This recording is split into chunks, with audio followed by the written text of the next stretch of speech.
Hi, I'm your host, Lori Sweet from VoyageWriters.com. Welcome to Rotarian in Focus. Usually I travel the world meeting people and experiencing what the world has to offer, and then I share that experience with others. Rotarian in Focus is a voyage through the lives of new members of the Kingston Rotary Club so that we can get to know them better. Today, I would like to introduce you to Maria Cordeiro. Hi, Maria. Hi, Lori. It's lovely to meet you, and thank you for the invitation to be here. Excellent. Well, thank you. Would you like to tell us something about yourself? You and I have not actually met in person, and I think we may have seen each other once or twice on screen. So I'd love to know more about you. Well, I can start with the fact that I was born in São Miguel, Portugal, which is in the Azores.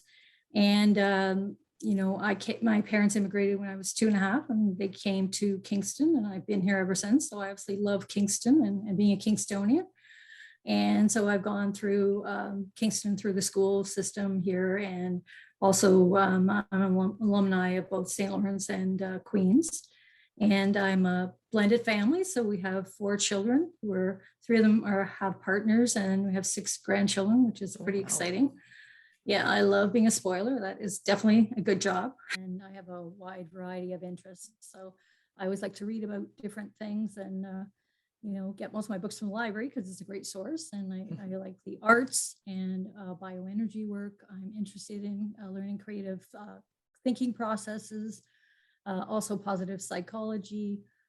I love live music. I volunteer at the Isabel, which is really exciting. And now that they're getting back to doing some more programming, I'm hoping to be there. So I hope that I'll be able to see some individuals there. That's always a great place to see people. Lots of good energy. Definitely.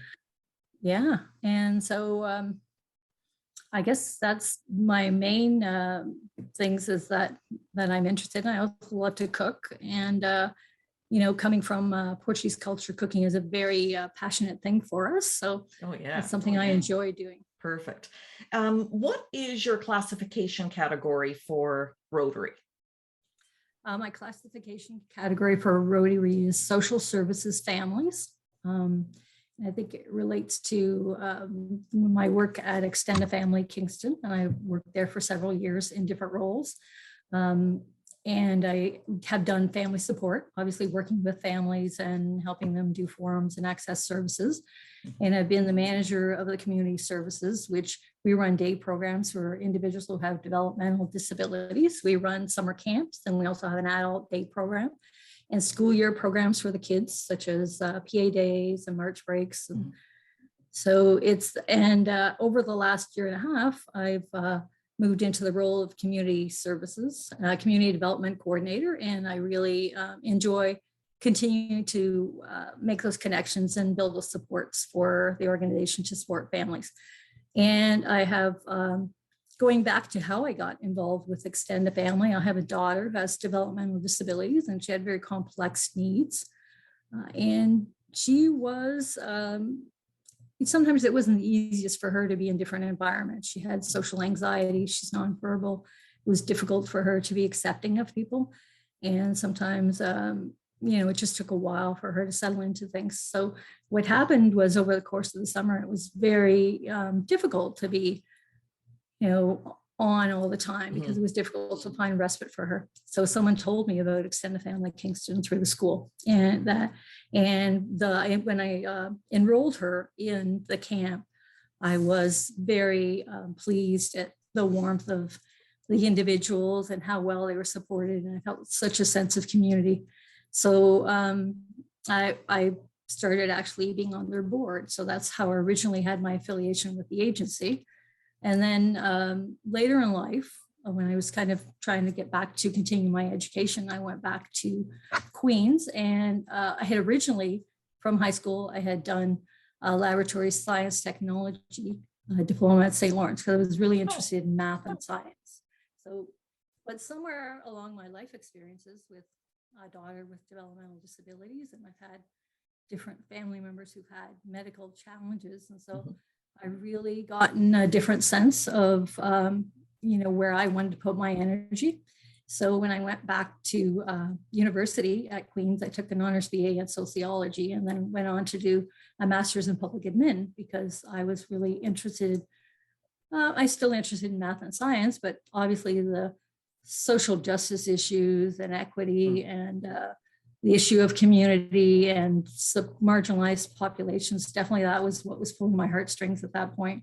So I'm happy with my work at Extend a Family because it allows me to do that kind of work. And having been on the other side of it as a parent with a child with developmental disabilities, I understand the value of community and how important it is to receive those services and to have those connections, because it is very isolating to have a family member with disabilities. It sort of limits your opportunities, and society is still learning to be more accepting, but it's not that easy. So. Yeah, very much, very much. And do they take all ages? We do generally start them at about 4 years of age in the summer camp and some of the programs. Before that, they generally go to some childcare arrangements or early years. And we do have an adult program for individuals who are 18 and over who are no longer in school. So this is their social recreational opportunities to learn, those type of just opportunities to also continue to be in the community and to really be a part of the community. Oh, that's amazing. I personally don't know of anybody, but I was a teacher for a number of years. So I know that the respite is huge, as well as just a peer group of people that are accepting. That's amazing. That's amazing. So that's a good program in Kingston. So is it across the province as well, or mainly just Kingston? There are other extended families, but each one is like locally independent. So, and the Kingston group started in 1981 with some parents in the late 70s. And it was actually in 1981 was when they got incorporated. And they were parents who were trying to share off respite with each other because they were having difficulty finding that kind of support, and also just networking and talking about what that experience was like and some of the concerns and sharing ideas with each other.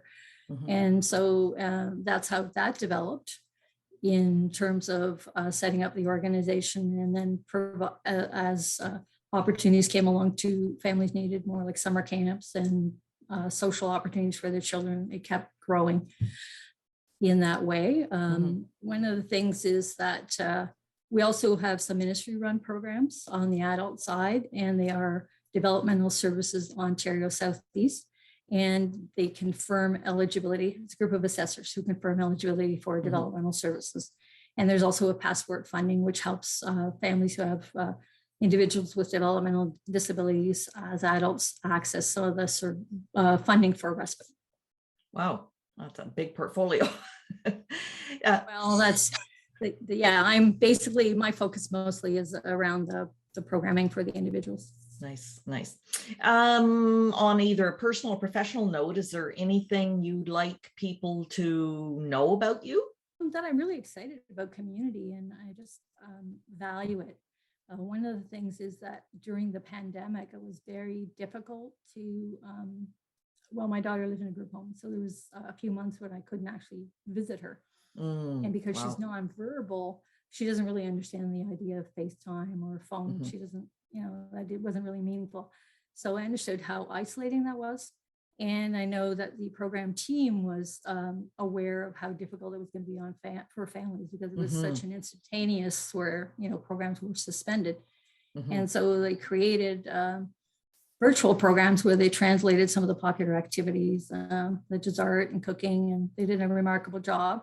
And so they had virtual programs that they were able to offer to families. Yes. And we really found out how that was so important for individuals with disabilities need to have routines. I guess we all do. Oh, yeah. But particularly routines are very stabilizing and help them see their friends and their peers and even people who support them. They've gotten to know. And so that was, I thought that was really important that got underway and that it continues. We have some in-person programs, but we certainly have some virtual programs continuing because that actually works well for individuals who have sensory issues. And a lot of individuals have immune or medical issues, and so they're not really able to get back into the regular programs just yet.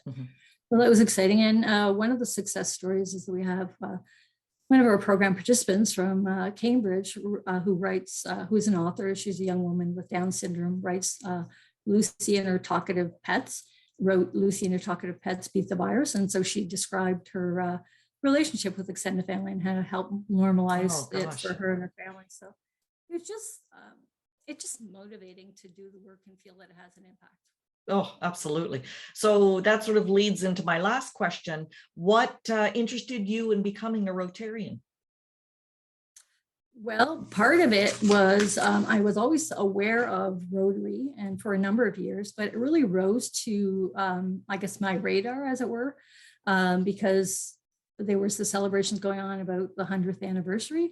And I was really, I think, moved by this proud history of so much service in the community, and service above self is something that just resonates with me. And to think about all of the work that was done during the pandemic is just astounding. And it just makes me think that if someone can find it in themselves, and as an organization find it in themselves to be at their best when life is at its worst, is just says so much about the culture of caring and community building. So I think that is, you know, it really thought I want to be part of that, contribute in some way to continue community, because that matters a lot to me. Excellent. Oh, what a perfect ending. What we're going to do now is we're going to put it out to questions to the group. So thank you so much, Maria. I really appreciate all your time. Thank you very much. And I'm looking forward to meeting in person more of my Rotary members as things open up. So thank you very much. Excellent.